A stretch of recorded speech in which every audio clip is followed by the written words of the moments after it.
Readings of Almighty God's Words. The responsibilities of leaders and workers. The responsibilities of leaders and workers. 15. B. The characteristics of the humanity of people who often attack others. Today, we've fellowshipped on several aspects related to the issue of mutual attacks and verbal spats. Have you grasped the nature of the manifestations exhibited by various types of individuals within each of these aspects?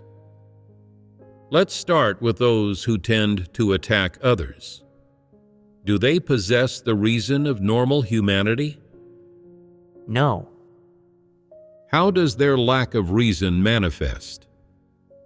What are their attitudes and principles toward people, events, and things? What methods and attitudes do they choose to deal with a variety of people, events, and things? For instance, loving to argue over right and wrong. Is this not one of the attitudes they harbor toward people, events, and things?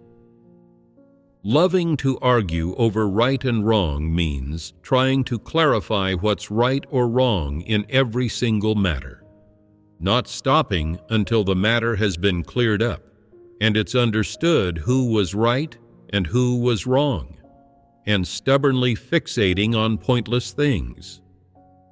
Just what is the point of acting like this? Is it ultimately right to argue over right and wrong? No. Where is the mistake? Is there any connection between this and practicing the truth? There is no connection. Why do you say there is no connection? Arguing over right and wrong is not adhering to the truth principles. It is not discussing or fellowshipping the truth principles. Instead, people always talk about who is right and who is wrong, who is correct and who is mistaken, who is in the right and who isn't, who has a good reason and who doesn't, who expresses higher doctrine. This is what they probe into. When God puts people through trials, they always try to reason with God. They always come out with some reason or another. Does God discuss such things with you? Does God ask what the context is? Does God ask about what your reasons and causes are? He does not. God asks whether you have an attitude of submission or resistance when He tries you. God asks whether or not you understand the truth, whether or not you are submissive. This is all God asks, nothing else. God does not ask you what the reason for your lack of submission is. He does not look at whether you have a good reason. He absolutely does not consider such things. God only looks at whether or not you are submissive. Regardless of your living environment and what the context is, God only scrutinizes whether there is submission in your heart, whether you have an attitude of submission. God does not debate right and wrong with you. God does not care what your reasons are. God only cares whether you are truly submissive. This is all that God asks you. Is this not a truth principle? The kind of people who love to argue over right and wrong, who love to engage in verbal spats, are there the truth principles in their hearts? No. Why not? Have they ever paid any attention to the truth principles? Have they ever pursued them? Have they ever sought them? They have never paid them any attention, or pursued them or sought them, and they are totally absent from their hearts. As a result, they can only live within human notions.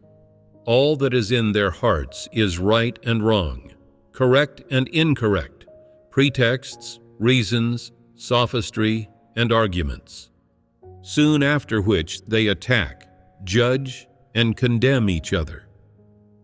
The disposition of people like this is that they like to debate right and wrong and judge and condemn people. People like this have no love or acceptance of the truth. They are liable to try and reason with God, even to pass judgment on God and defy God. Ultimately, they will end up being punished.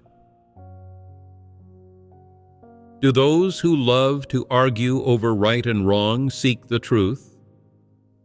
Do they seek God's intentions, God's requirements, or the truth principles that should be practiced in these situations through the people, events, and things that they encounter within them?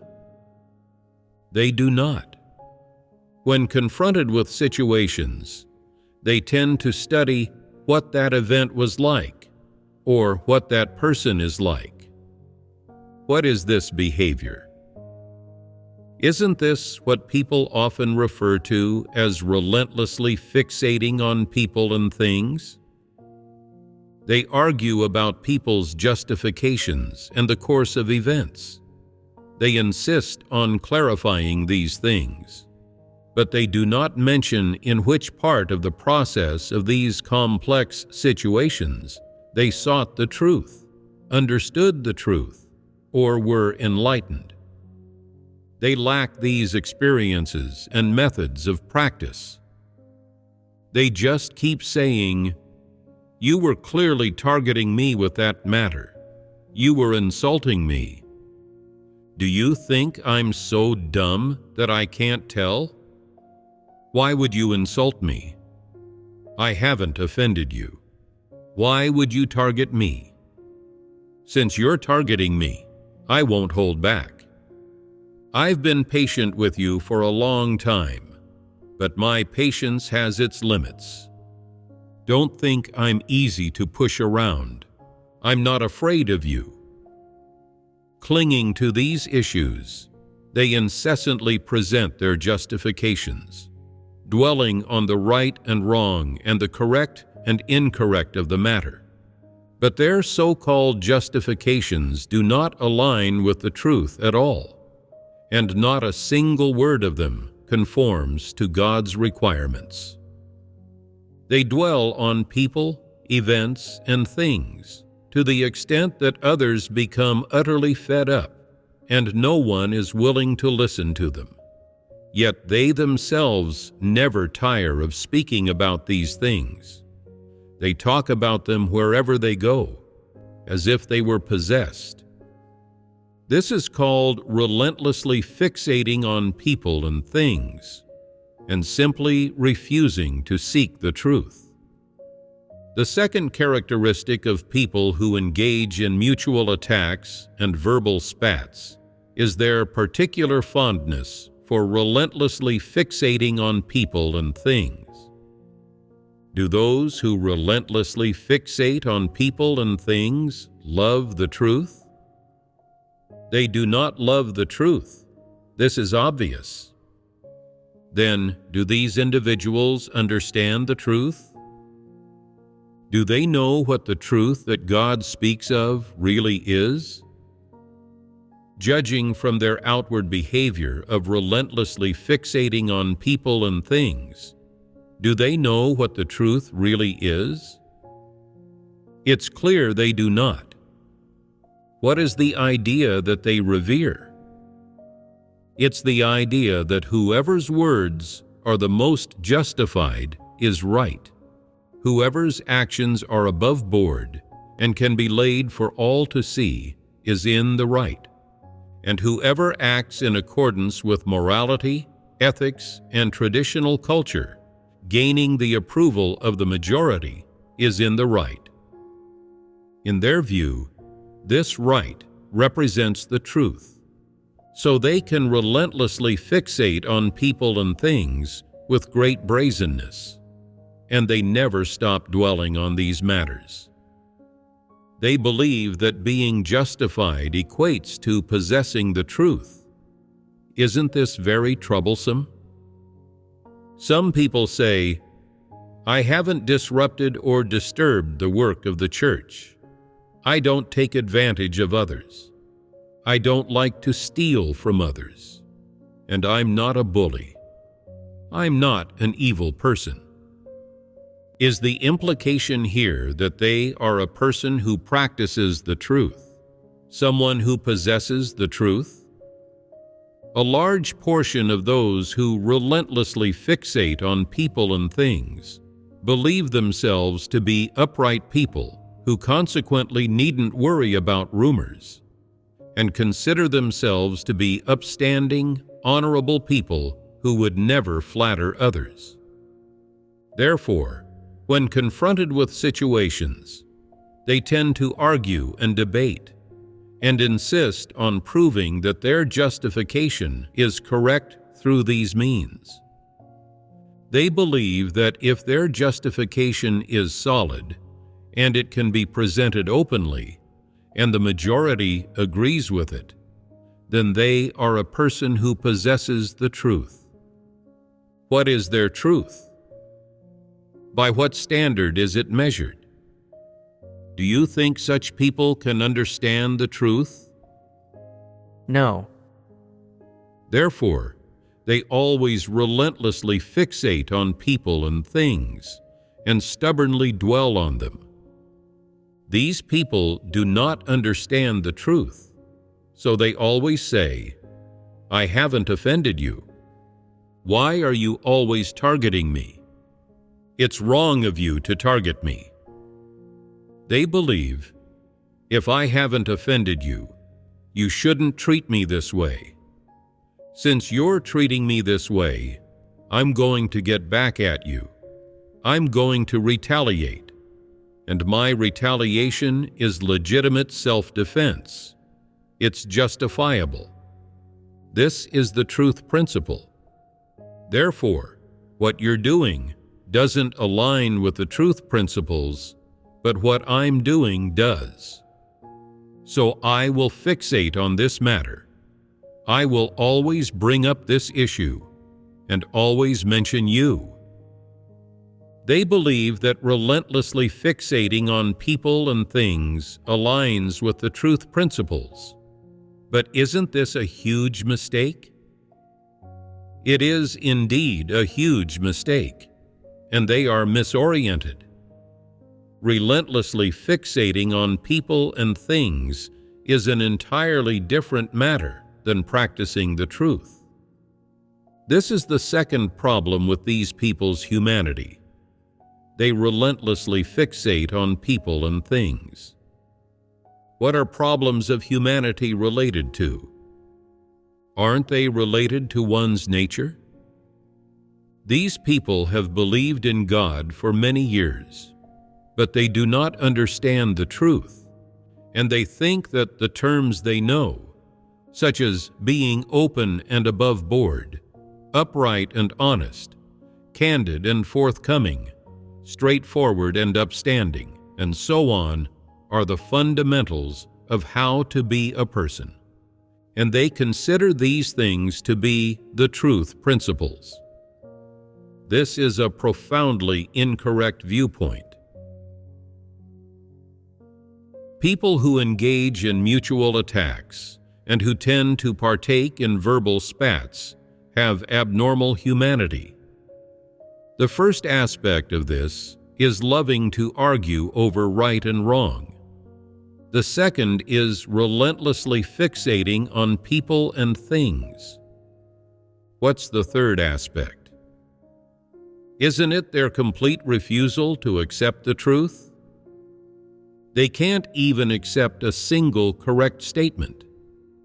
They think, even if what you say is right, you still need to help me save face. You need to speak tactfully and not hurt me. If your words are cutting and could make me lose face, you must say them to me in private. You mustn't hurt me in front of a lot of people, giving no consideration to my pride, and not giving me a way out of this embarrassing predicament. Moreover, what you say is wrong, so I must retaliate. In more serious cases, these kinds of people resist. No matter how correct your words are, I won't accept them. It's okay if you talk about anyone else, but targeting me is not okay, even if you are right. Even when reading God's words, if they sense that God's words are targeting or exposing them, they feel averse to those words and are unwilling to listen to them. It's just that, since they're only faced with God's words, they can't argue with Him. If someone points out their issues or states to them face to face, or unintentionally mentions them without meaning to target them, they are capable of retaliating and initiating verbal spats. Doesn't this mean such individuals utterly refuse to accept the truth? This is their humanity essence, an absolute refusal to accept the truth. Thus, regardless of the content of their verbal spats or where these spats take place, the humanity of such people is clear. They do not understand the truth, and even if they understand what's being said during sermons, they do not accept the truth. They still engage in mutual attacks and continually partake in verbal spats, or often tend to attack others. Judging by these manifestations of theirs, what kind of people are they? Firstly, are they lovers of the truth? Are they individuals who can practice the truth when they understand it? When they discover problems, can they seek the truth to resolve them? No. When they harbor notions and prejudices or personal opinions regarding other people, can they take the initiative to put them aside to seek the truth? They cannot do any of these things. Looking at all these things they are incapable of, it's evident that all individuals who are prone to attacking others and engaging in verbal spats are no good. Judging from their various manifestations, they do not love the truth and are not willing to seek it. In matters involving the truth, regardless of which biases or erroneous views they develop, they remain self-righteous and do not seek the truth at all. And even when the truth is clearly fellowshipped to them, they refuse to accept it, and much less are they willing to practice it. At the same time, these individuals exhibit an even more detestable manifestation. After gaining an understanding of some words and doctrines, they use these grand doctrines that they understand to arbitrarily attack, judge, and condemn others, and even to constrain and control others. If they don't manage to subdue other people with their judgments and condemnations, they'll think of every which way to constrain them with hollow theories. If those people still don't concede, they'll resort to even more despicable and terrible methods to attack them, until those people concede to them, become weak and negative, or start to admire them and be manipulated by them. Then they'll feel satisfied. So, based on the behaviors, manifestations, and attitude toward the truth of these individuals, what kind of people are they? They utterly refuse to accept the truth. This is their attitude toward the truth. And what about their humanity? The majority of these individuals are evil people. Conservatively speaking, more than 90% of them are. Evil people like to clarify right and wrong in every matter. Otherwise, they won't let it go, and they always have this kind of tendency. Additionally, when faced with situations, evil individuals dwell on people and things and relentlessly fixate on them, always presenting their own justifications, always trying to get everyone to agree with and support them and say they are right, and not allowing anyone to say anything bad about them. Moreover, when evil people are faced with situations, they always look for opportunities to cage and control people. What method do they use to control people? They condemn everyone, making every other person believe that they are inadequate, that they have problems and faults, and that they are inferior to these evil people, after which the evil people feel pleased and happy. Once they have beaten everyone else down, leaving only themselves standing, haven't they brought everyone under their control? The purpose they achieve by controlling people is to condemn and knock everyone down, making everyone believe that they are incapable, become negative and weak, lose faith in God's words and in the truth, and lose faith in God and not have a path to follow. After this, these evil people feel happy and satisfied. Looking at these aspects, isn't it clear that evil people make up the majority of these kinds of individuals? Look at which types of people always tend to attack others when they are in a group, either face-to-face or behind people's backs, using various methods to attack others. Such people are evil ones.